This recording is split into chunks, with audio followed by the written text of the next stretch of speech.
বন্ধুরা তুমিও যদি মনে করো 2027-এর ওডিআই ওয়ার্ল্ড কাপের ক্যাপ্টেন্সি রোহিত শর্মাকে দেওয়া উচিত তাহলে ভিডিওটিকে একটি লাইক করে দাও। বন্ধুরা দক্ষিণ আফ্রিকার বিরুদ্ধে টান উত্তেজনা প্রথম ওডিআই ম্যাচটি ভারতীয় টিম 17 রানে জিতে নেয়। আর যদিও ম্যাচটি ভারতীয় টিম জিতে যায় কিন্তু ভারতের বোলিং লাইন আপ নিয়ে অনেকগুলো প্রশ্ন থেকে যায়। তো এই নিয়ে এই ভিডিওতে আমরা অবশ্যই কথা বলবো। তার আগে দক্ষিণ আফ্রিকা দলের হেড কোচ শুকরি কনরাড ম্যাচ শেষ হওয়ার পর এমন বয়ান দিয়েছেন ভারতীয় দলকে নিয়ে এবং গৌতম গম্ভীরকে নিয়ে সবকিছু জানবো আমরা এই ভিডিওতে। সেই জন্য ভিডিওটি শেষ পর্যন্ত দেখবে। আর এই চ্যানেলটিকে যদি সাবস্ক্রাইব না করে থাকো তাহলে অবশ্যই চ্যানেলটিকে সাবস্ক্রাইব করে রাখো।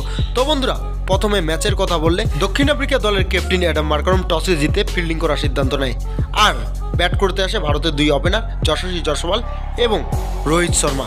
যশস্বী জয়সওয়াল শুরুতে ভালোই খেলছিলেন কিন্তু তিনি বেশিক্ষণ মাঠে টিকতে পারেন না, 18 রানে আউট হয়ে যান।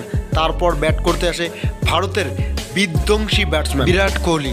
আর বিরাট কোহলি তিনি দুর্দান্ত ফর্মে ছিলেন আর দক্ষিণ আফ্রিকার প্রত্যেকটা বলারকে ধুয়ে দিলেন।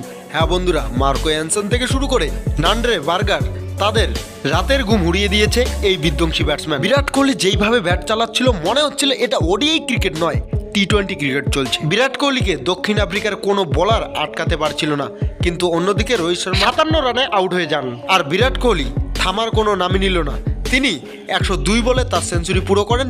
তারপর 120 বলে 135 রানের একটি বিধ্বংসী ইনিংস খেলেন।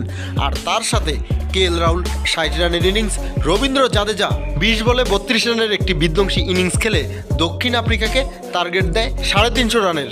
আর দক্ষিণ আফ্রিকার ওপেনিং ব্যাটসম্যানরা তেমনটা পারফরমেন্স করতে পারে না, তারা দুইজনই ফ্লপ হয়ে যায়। কিন্তু তাদের লোয়ার অর্ডার এবং মিডিল অর্ডার ব্যাটসম্যান বিধ্বংসী পারফরমেন্স করে। হ্যাঁ বন্ধুরা, ব্রিটসকে 72 রানের ইনিংস খেলেন, মার্কো জনসন 70 রানের ইনিংস, তার সাথে করবিন বোস 66 রানের ইনিংস খেলেন। আর একসময় মনে হচ্ছিল করবিন বোস ভারতের কাছ থেকে জেতা ম্যাচ ছিনিয়ে নেবে, কিন্তু সেটা তিনি করতে পারেন না। প্রসিদ্ধ কৃষ্ণার বলে ক্যাচ আউট হয়ে যান। তারপর ভারত ম্যাচটি 17 রানে জিতে যায়।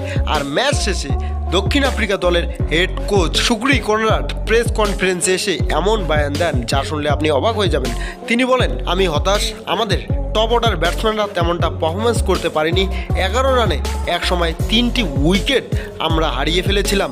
ওই সময় মনে হচ্ছিল যে আমরা ম্যাচটি জিতে যাব, কিন্তু আমাদের লোয়ার অর্ডার এবং মিডিল অর্ডার ব্যাটসম্যানরা দুর্দান্ত খেলেছে, দুর্দান্ত পারফরমেন্স করেছে।